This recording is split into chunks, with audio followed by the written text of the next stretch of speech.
गांव गोकुलपुर हमेशा से ही अपनी शांति और सादगी के लिए जाना जाता था।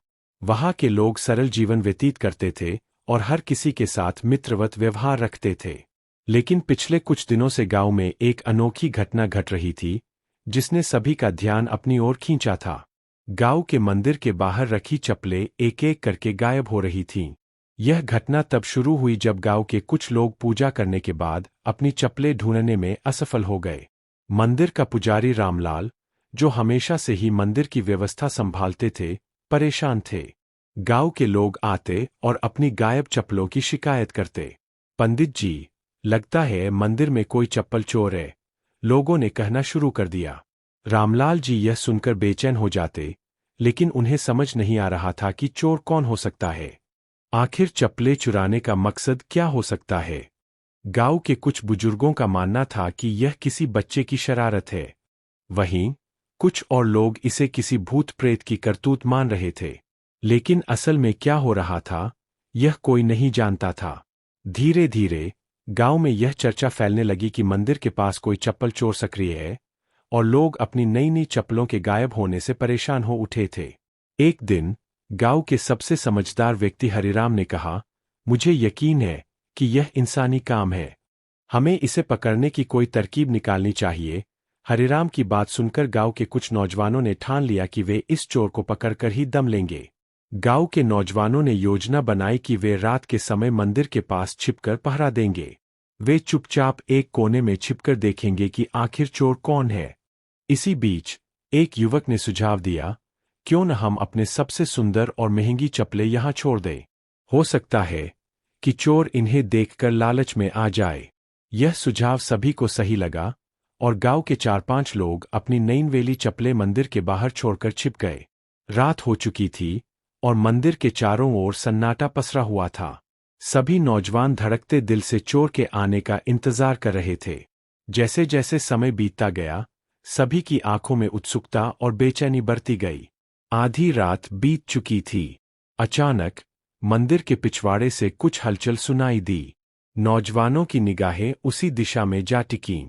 एक साया धीरे धीरे मंदिर के पास आया और चप्पलों के ढेर के पास रुका। यह देखकर सभी नौजवानों का दिल तेजी से धड़कने लगा। वह साया झुका और चप्पलें उठाने लगा। तभी सभी युवक एक साथ दौड़ पड़े और उस साए को पकड़ लिया। पकड़ लिया!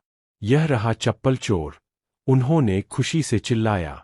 लेकिन जब उन्होंने उस चोर को देखा, तो वे हैरान रह गए। वह कोई और नहीं बल्कि गांव का ही बुजुर्ग आदमी रघु था, जिसे सभी लोग ईमानदार और सरल मानते थे। रघु को देखकर सभी चौंक गए।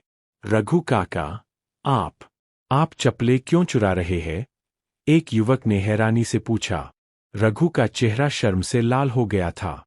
उसने धीरे धीरे अपना सिर झुका लिया और बुदबुदाते हुए कहा, बेटा, मैं चोर नहीं हूं। रघु की यह बात सुनकर सभी चौंक गए। उन्होंने रघु को शांत करने की कोशिश की और उनसे पूरी सच्चाई जानने की कोशिश की। थोड़ी देर बाद रघु ने अपनी चुप्पी तोड़ी और कहा, मुझे किसी चीज की कमी नहीं है, लेकिन मेरे बेटे ने मुझे गांव से निकाल दिया। उसके घर में मेरे लिए कोई जगह नहीं है। जब मैं मंदिर में पूजा करने आता हूं, तो मुझे लगता है कि मैं किसी का कुछ नहीं हूं।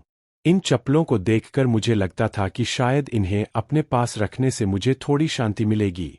रघु की आंखों में आंसू भर आए थे। उसने कहा, मैं जानता हूं कि यह गलत है, लेकिन मैं अकेलापन महसूस कर रहा था।